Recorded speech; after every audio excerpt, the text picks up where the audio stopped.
Here we go. Welcome to Inca Podcast Play a Podcast, your classic turn one play. Is that it? Is that the take? Oh, I feel like you like to, you go real, caricature.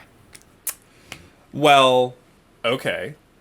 Welcome to Inca Podcast Play a Podcast, your classic turn one play. I didn't say act mad. This is Inca Podcast Play a Podcast, your classic turn one play. And now you're resigned. So, this is our first episode, and we have a whole bunch of stuff that we want to talk about on this podcast. But for episode number 1, let's talk about the very beginning of the game. The mulliganing, or the hand altering that you do, and also the inking choices that you make. Because I have contended for a very long time, those are the two hardest things about this game. And I think that can definitely be the case. Really depends on your deck, doesn't it?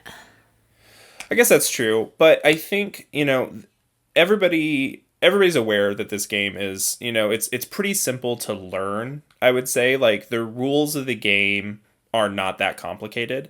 But inking and mulliganing are going to be the two areas that are the hardest to know if you did wrong. And that's really agnostic of any deck choices, I think. But I think that there is something to be said about different decks mulliganing better and also inking easier. Maybe the way in is talk about the curve. Yeah. I mean, because when you're starting the game, and you're deciding what you're going to keep and what you're going to mulligan, it's really in terms of what you want your curve to be, right? Sure, yeah. As the oh-so-experienced TCG player, can you tell us more about the curve? Oof. Okay. Just so you know, I put my hands together and I bowed at you. Oh, good. Yes.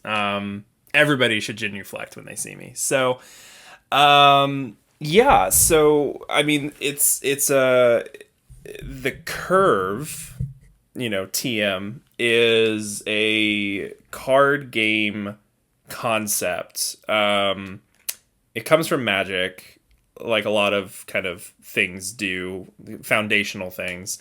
But any game that has like a similar resource system is going to have a concept of a curve. So the easiest way is, you have a 1-cost on turn 1. You play a 1-cost card on turn 1. You play a 2-cost card on turn 2. Keep doing that, indefinitely until you can't, right? So, because cards have a higher cost, or because better cards have a higher cost, you want to progressively play better and better cards throughout the course of the game. So when, if you've ever looked at like a deck list and you're wondering, why are they playing 8 1-cost cards? Like the 1-cost cards aren't very good. They're not very powerful. It's because the idea of having a 1-cost to play on turn 1 is something that you need. Basically, every deck needs it, or else you're going to fall too far behind because you won't be able to answer your opponent's 1-cost cards. And the same is sort of true throughout the curve. You want to be able to answer your opponent's 2-cost with your own 2-cost, your opponent's 3-cost with your own 3-cost. And so when you are looking at your opening hand, one of the things that you need to determine is, do I have a good curve? Will I be able to play cards on the first few turns of the game? I think that gets a little muddled when you are playing specific decks who may be not playing on curve, so to speak. So you'll be able to speak to this more than I would, but if you're playing a Sapphire deck, you might not have the traditional curve that other decks would have, right? It's definitely true. I also feel like it's a more specific hand that I'm looking for than basically any other deck I've played. Where so the idea will be to ramp as early as possible. So yes, I am looking for a one drop. I'm also looking for a two drop that ramps, which is fine because all of my two drops are going to ramp. But then because I'm ramping, that means that that three drop spot is kind of tricky. There's things there that that I do want to have, but ideally I'm skipping that spot. I don't know that I actually said I've been playing Ruby Sapphire, and that's the one of the classic ramping decks. So it does make a big impact on my curve, basically because I'm going to be doing a lot of jumping. So I can't really plan much beyond like turn 3, really. Sure. Well, and I think, I mean, that's true. Once you get past the beginning of the game and you have, played a bunch of cards, you've drawn a bunch of cards, obviously your mulligan decisions are going to have less and less of an impact, right? Of course. But when it comes to your mulligans,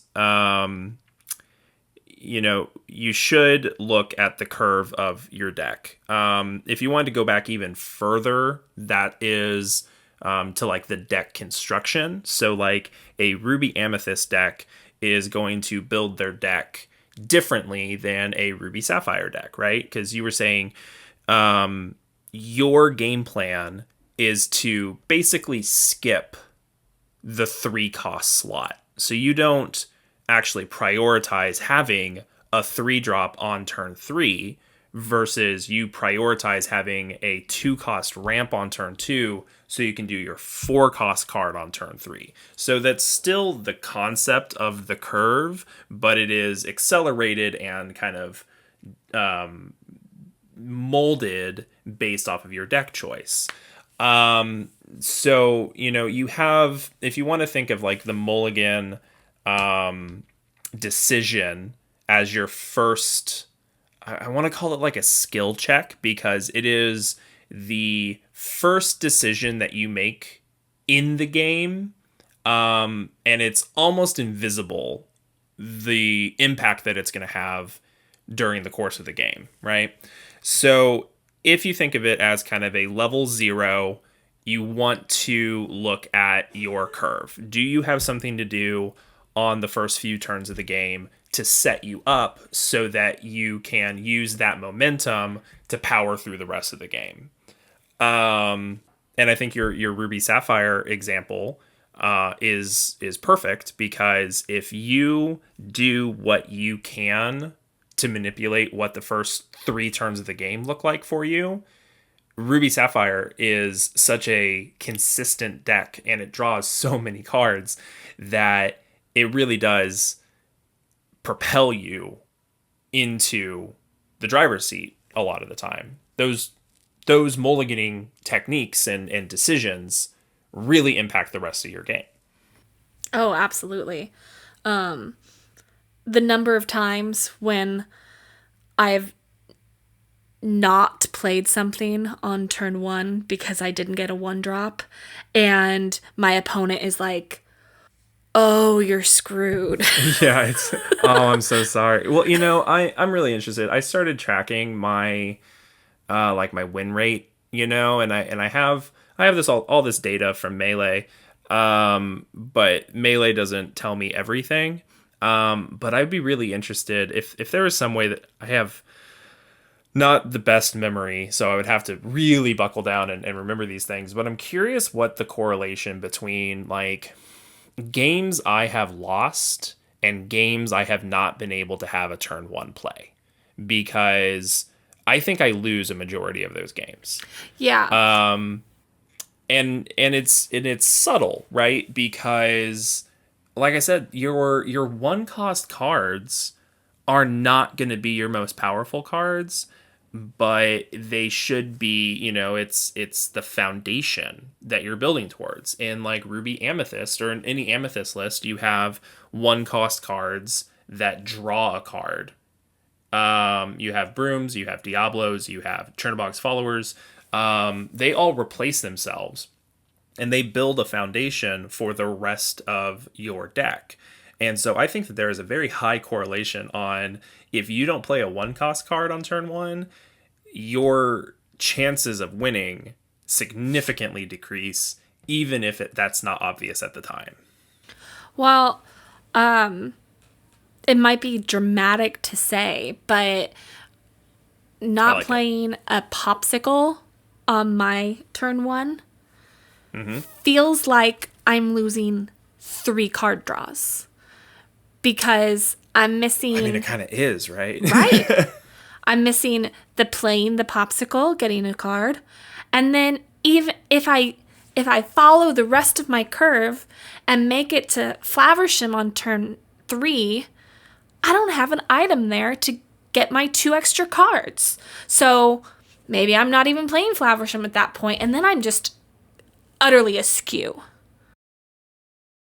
Right. I mean, how many times have you done your mulligan because you haven't had a popsicle in your hand, you don't have one in your opening hand, and then you draw one the next turn? You draw your popsicle, you draw your one drop on turn 2, and you're like, you're a little late, guy. Like, what am I supposed to do with you now? Yeah, and I think in like different decks will be more polarizing for something like that. In Ruby Amethyst, it's like, well, I'm probably just going to ink this now.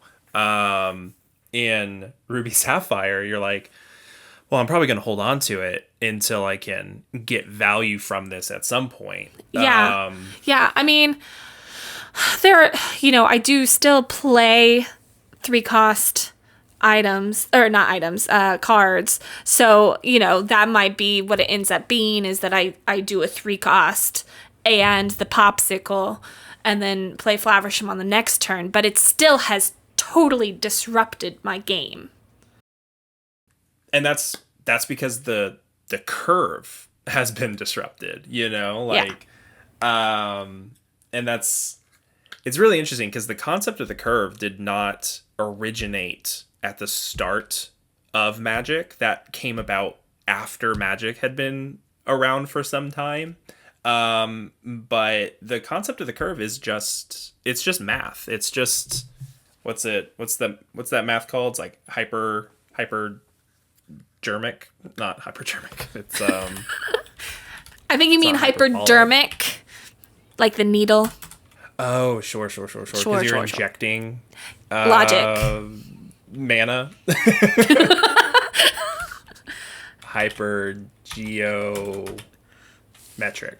Hypergeometric? Is that right? That's a math thing, right? Look, I am a math person. I don't know what you're talking about. And statistics. The hypergeometric distribution is a discrete probability distribution.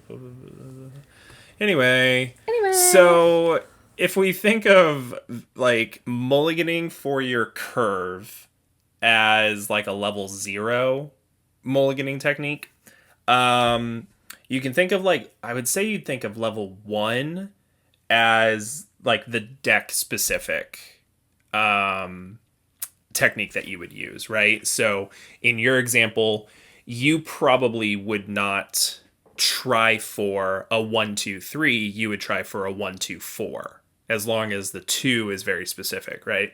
Whereas in Ruby Amethyst, I would try for a 1-2-3-4, and then if you're playing like Amber Amethyst Hyper Aggro, your curve is probably a 1 cost on 1 and 2 1 costs on turn 2, right? So even if you do have a 1-2-3 cost in your deck does determine what you are looking for when you're mulliganing.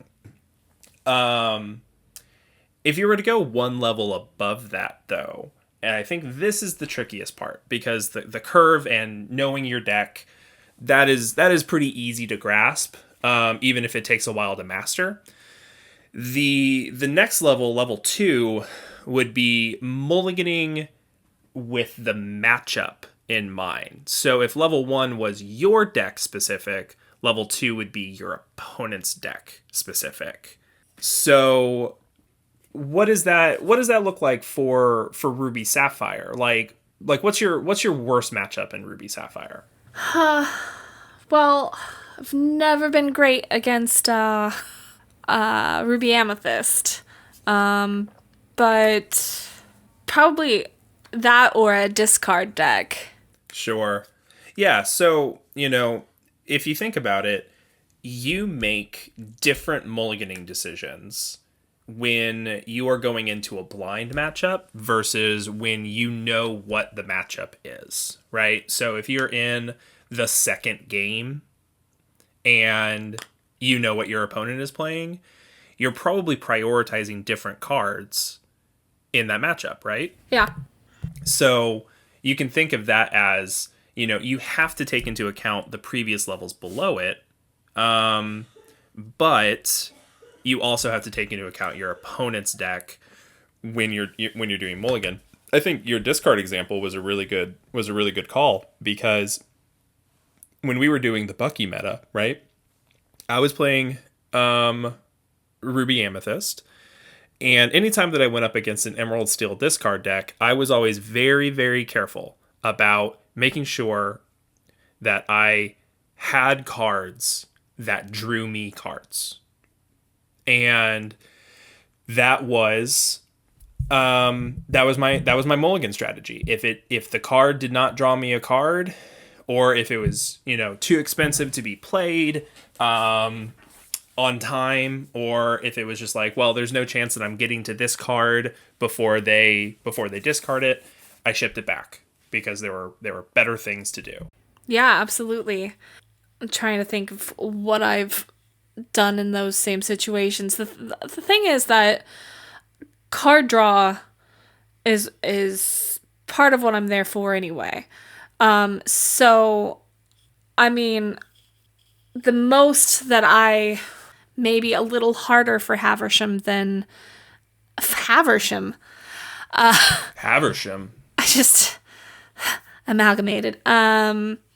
Flaversham than normal, like maybe, but I right. I think that as far as altering my mulligan for another deck, that has been seen more against other Ruby decks for me, particularly ones who are playing like Flynn, because for my deck, it's turn 4 before I'm playing something that really has any sort of power. Maybe. Right. Like, who knows what I'm doing on turn 4? Honestly, at that point, it's what cards have I drawn? I literally can't say that I have a favorite move to make at that point. Because at that point, I'm at like 6 ink, and, I basically have the options. So that is the normal gameplay. I can't wait till turn 4 to be playing something with power if they're going to play out Flynn on turn 2. They're going to get way too many Flynns off of me. So, as soon as I know I'm playing against somebody who's playing a Flynn deck at all, then I'm mulliganing for either a higher power card, as simple as a Grandma Tala, who can handle the Flynn, or I'm looking for removal immediately. Ideally not the removal, because the again, that's going to totally mess up my mess up my curve. But then again, so does When Grammatala. you have to brawl on turn 3 Yeah. instead of doing whatever, and you just have that like 1 ink left over, you typically can't utilize. That's pretty bad, and that's playing off curve, right? So you always want to try to play as much as you can. And I think it's interesting. So, it kind of leads into a different topic, and I don't know whether or not to classify this as like its own level. So I have it written down as level 2B, which is your mulliganing decisions are also based off of whether or not you're on the play or the draw, right? Because let's take your Ruby Amethyst or your Ruby Sapphire versus like a Flynn deck, right? If you are on the play, you do turn 1, turn 2 ramp to 3 ink, and then on your turn 3, you have a 4-cost card, right? If that's a Grammatala, pretty beefy grandma, that can check the Flynn. Your turn 3 is right after your opponent's turn 2, where they played the Flynn. So you play Grandma on turn 3, they never get a Flynn activation. Right. But if you flip that, where they're on the play, and then they play a Flynn, and your next turn is playing your Tipo or your Sail, they're going to get an activation off of it. So you have to change your mulliganing decisions based on whether or not you're on the play or the draw. Now, in that specific scenario, I don't know that that there is a way. Maybe you do brawl instead of ramping. Those sorts of decisions, right? You prioritize differently depending on play draw. And maybe the math didn't work out on how much ink you have. That's why I don't play Sapphire decks, because it's too confusing. But Yeah. No, I'm a straightforward guy. I think, I do 1, 2, 3. I think on the draw with a turn 2 Flynn from my opponent, they're getting it at least once. Unless, there was a period of time where I was playing Pegasus, the 3/1 2-cost that, was put into my deck for Flynn. Yeah. So, I mean, but that's the consideration, right? Is if you know that you have Pegasus, and Pegasus is the only answer that you have to a Flynn on the draw, then you are going to make different mulliganing decisions based on that. Yeah. No, absolutely. Probably in any case where Flynn is not a factor, I'm mulliganing that Pegasus away. That is not my game plan. But as soon as I know what's up, this is what Pegasus is here for. Let's get this done. Yeah, absolutely. So, if you're thinking of these levels, you got level 0, the curve; level 1, your deck specific decisions; level 2 would be matchup specific, and then level 2B ish is play draw specific. You always have to consider the lower level when you are considering the higher one. So that just kind of compounds how difficult mulliganing correctly is. And the reason I think it's one of the hardest, it is the second hardest part of this game. And the reason why I think so is because there is almost no feedback for if you made the correct decision.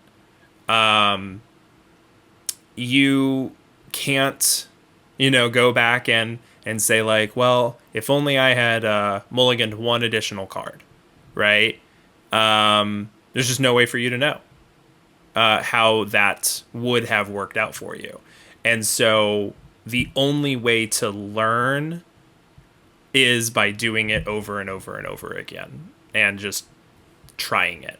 And even then, you sometimes might make the correct mulligan decision and still end up losing that game there's just no way for you to know. And that's what I think makes it definitively the second hardest thing.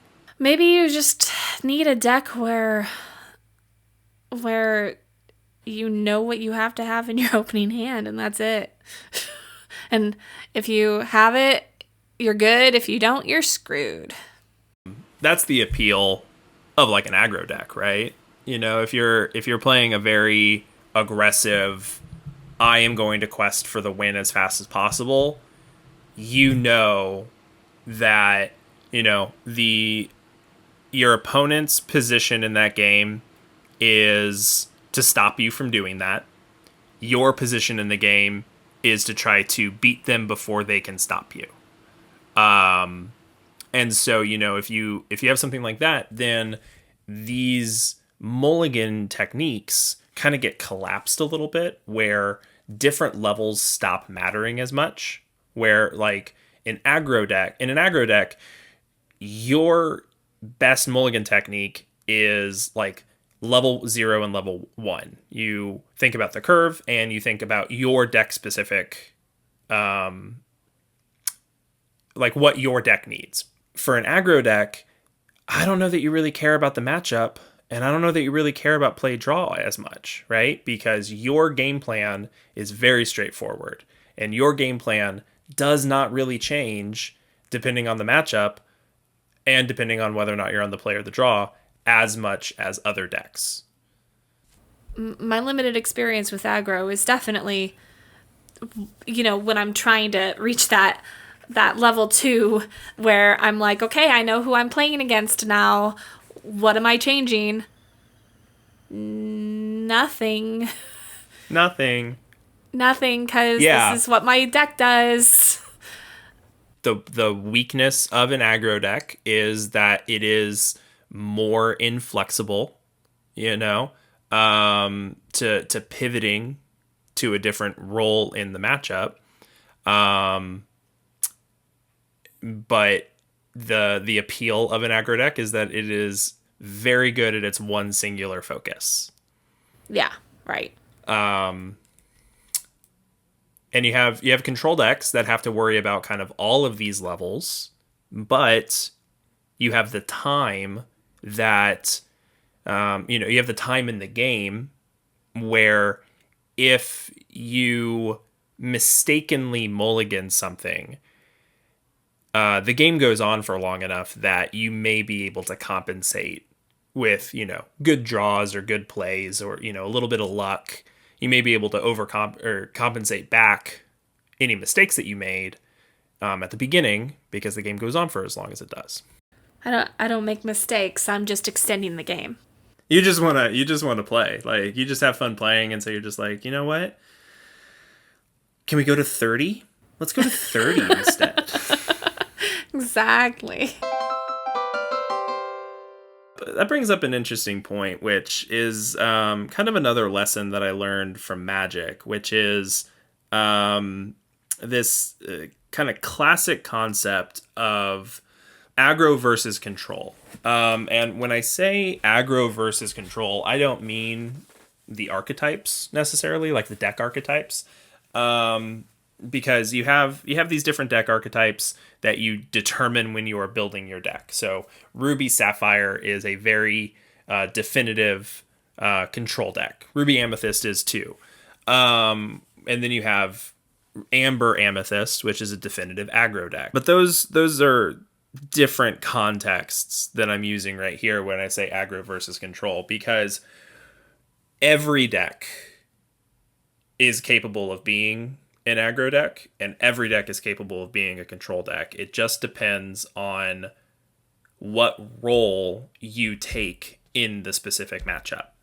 So how you determine that is really interesting, and how quickly you determine that in the middle of the game is going to be one of the biggest level up moments, I think, as a card game player. So let me ask you directly. When you are playing Ruby Sapphire and you are playing against Amethyst Amber, right?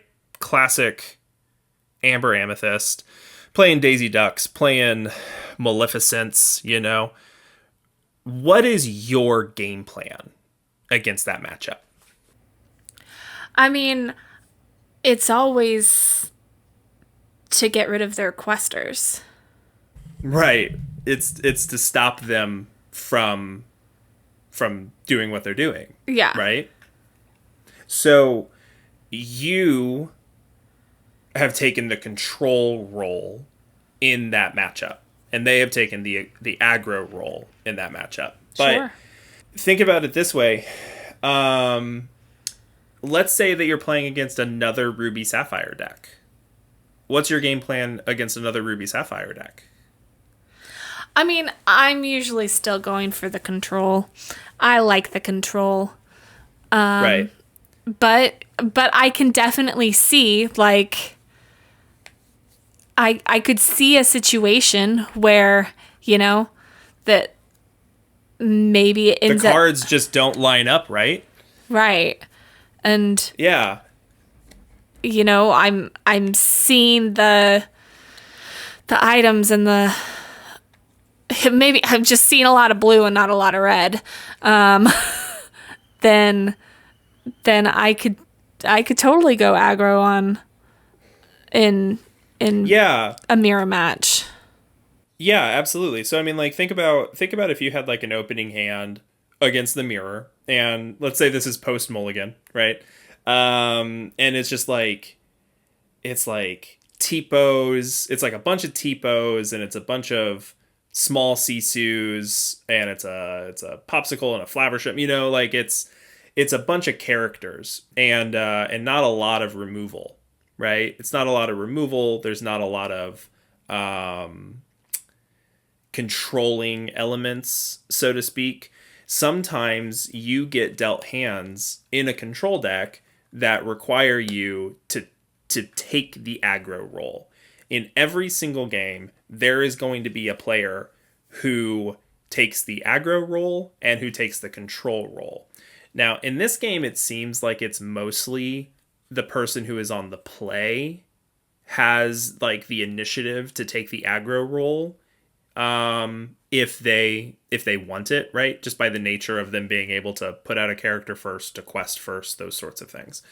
But sometimes it's not clear, especially if you are in like a mirror match, right? If you are in a Ruby Sapphire versus Ruby Sapphire, if you both take the control role, then you guys are going to get stalemated a lot of the time, and it's really going to come down to who drew the most controlling cards, right?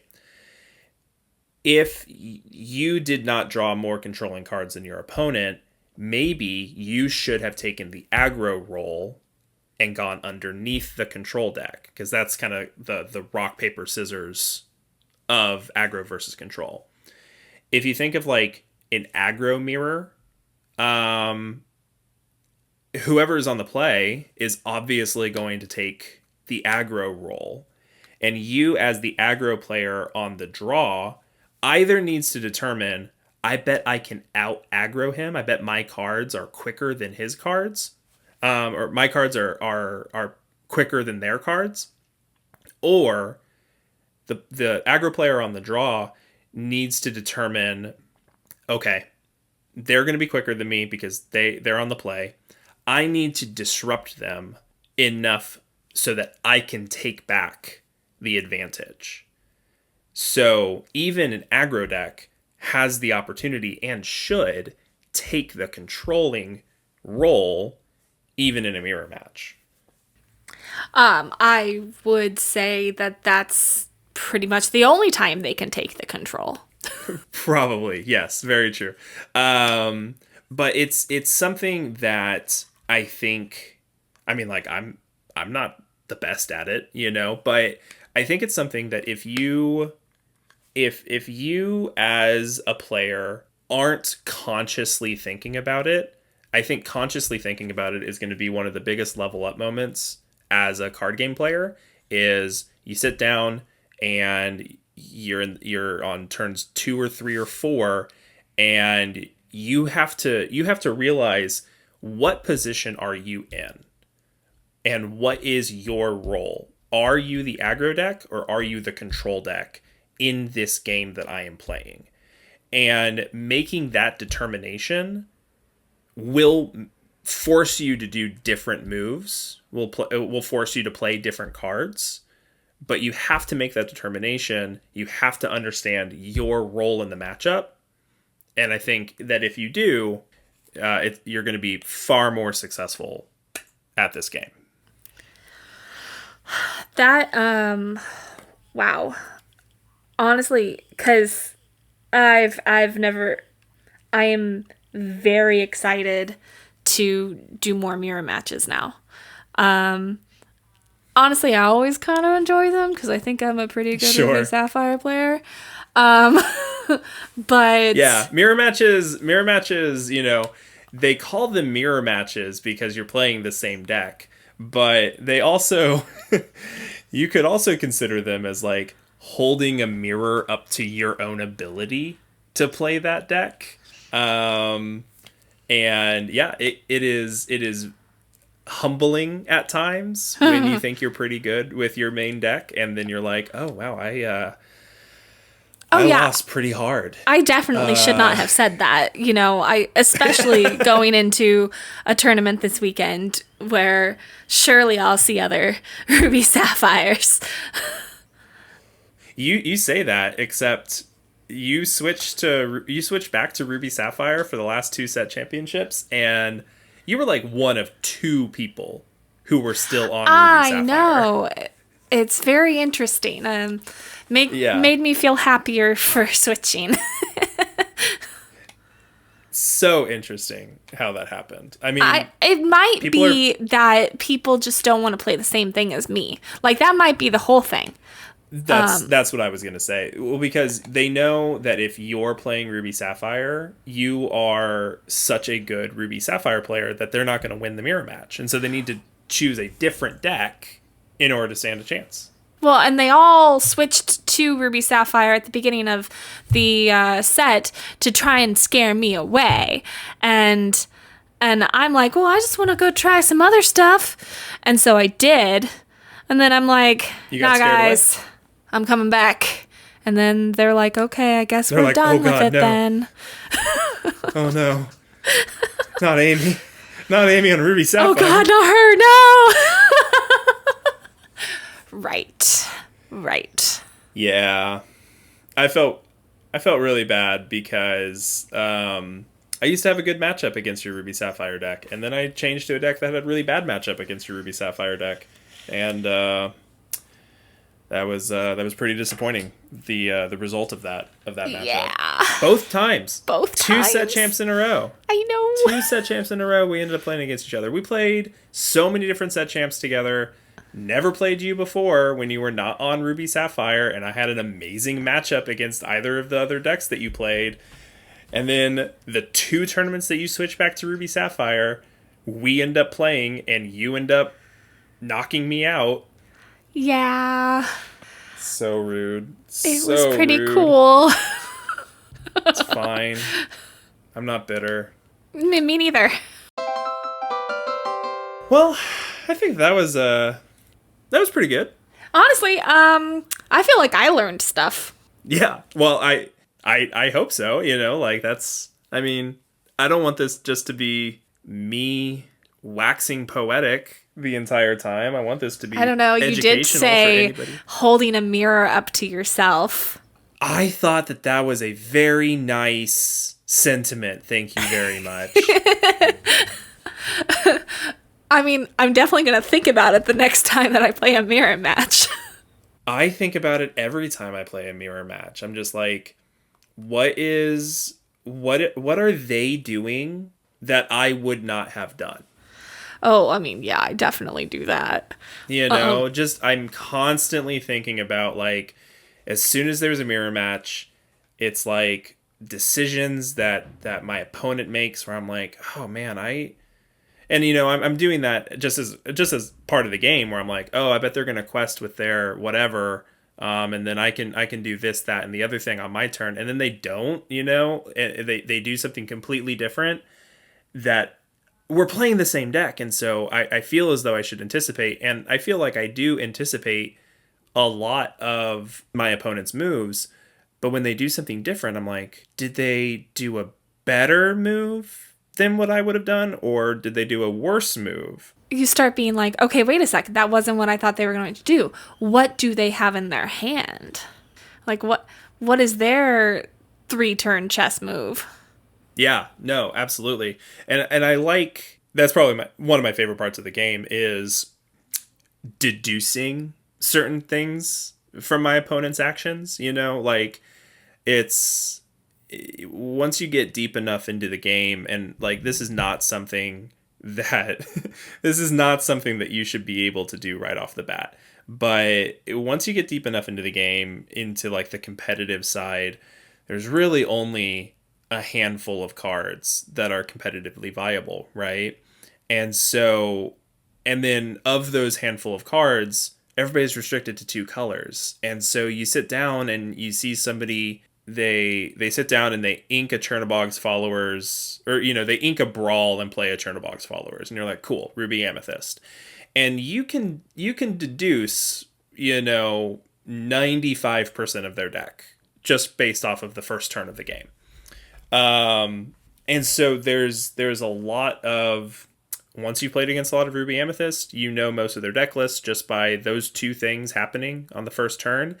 And then you can start predicting what their play patterns are going to be based off of that knowledge. And so that's where things like, oh, well, I'm actually not going to quest or challenge with my 2-cost character because we're going into turn 3, and they probably have a Madam Mim Fox. And I don't want to give them that free target into my character, those sorts of things.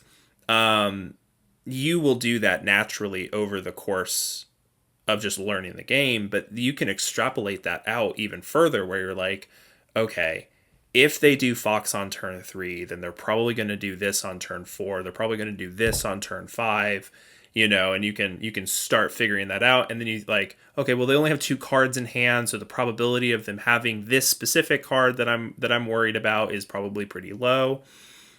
And then you just, you start making educated guesses.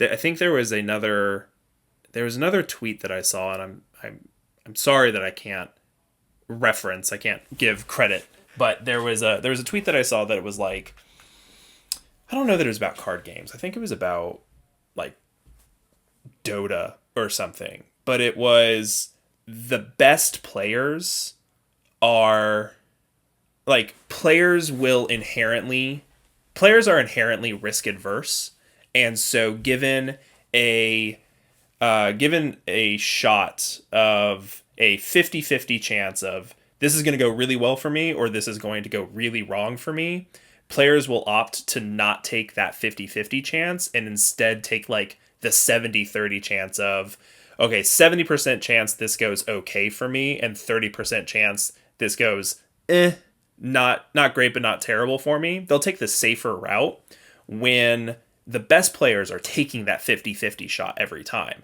And they're saying, you know what? If I pull this off, I'm really far ahead.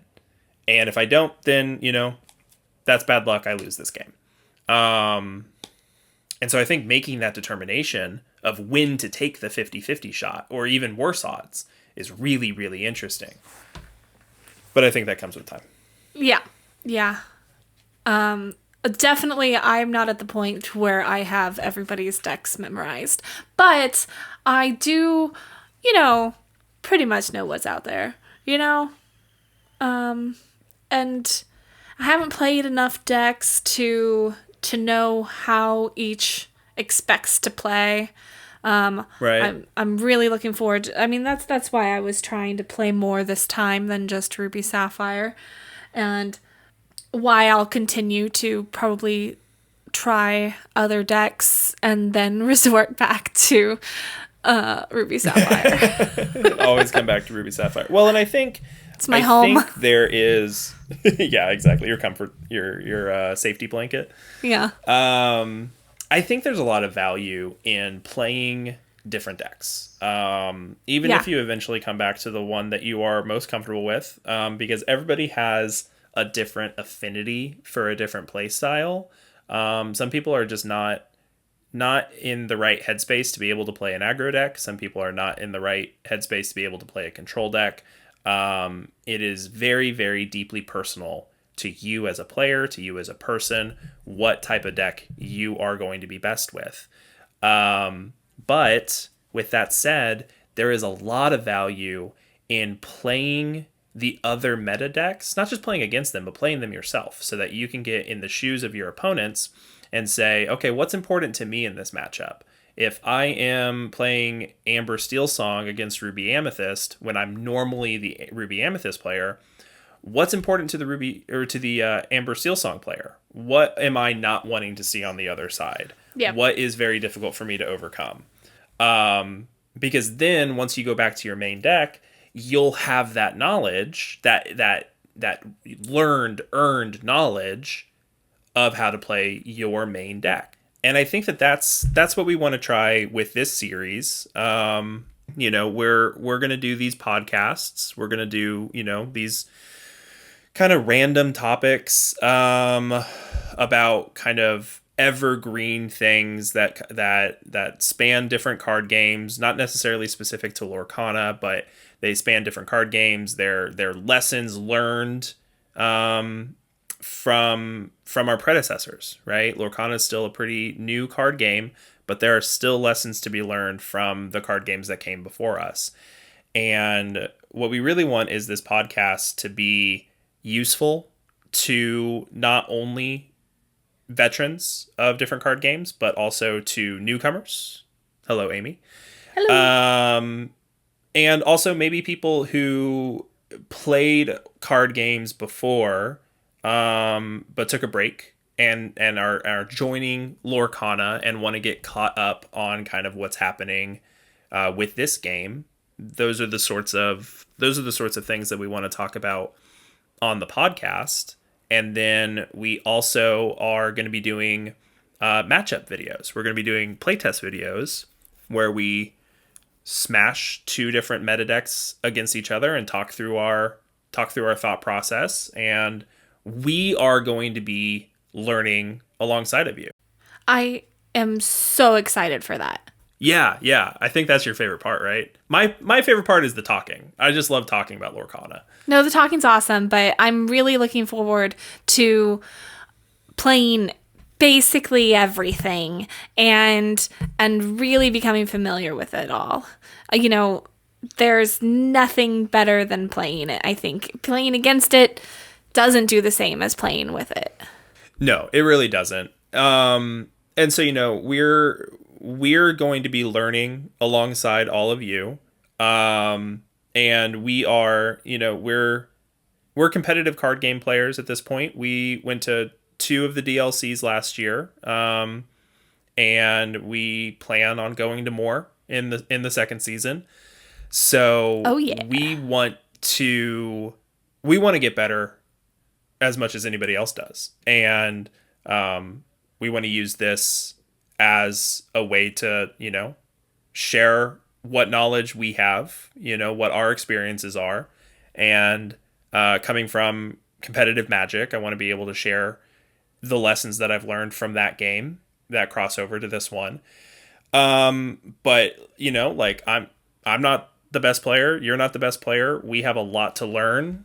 And I think the best way to do that is by, just talking and playing. Yep. That's all I want to do. I just want to talk and together. play. But I think that's a good stopping point for this first inaugural episode, don't you think? I think fantastic. You're at like 12% battery at this point? Oh no, I'm at 5. Oh boy. Yeah, we got to wrap this up. So yeah, thanks for listening. We have a whole bunch of social media stuff, but I need to figure that out first. While I'm looking up the social media, you told me off mic earlier that you thought that Bucky was gonna come back unerrated. Do you want to give me your reasonings for why you think that's gonna happen? So on the Discord, everybody was talking about what you'd even call it. Is it re-ratting? Is it de-errated? There's no reason for them to talk about that if they aren't talking about Bucky coming back normal. So, I mean, the signs are all there. You just gotta look for it. You just gotta look for it. Well, I'm convinced. So yeah, this was Inca Podcast, Play a Podcast. If you want to find more, you can find us on the socials. We are at incapodcast.com. On Instagram, we are at Inca Podcast, Play a Podcast. On Twitter and YouTube, we are just simply Inca Podcast. We'll be posting content on all sorts of places. I think we're planning on doing different content on each one, so make sure that you follow us on all of them. And leave a comment if there's anything that you want to see in an upcoming episode. Oh yes, please. We love ideas. We love the comments. We love the comments, or at least I think we will. We don't have any comments right now because this is the first episode. But I like the idea of comments. I love the idea of comments. Love the idea of comments. And you know, if we get a healthy comment section, we'll read some questions off on the show and answer them directly. And we are so willing to talk about what people want to hear about.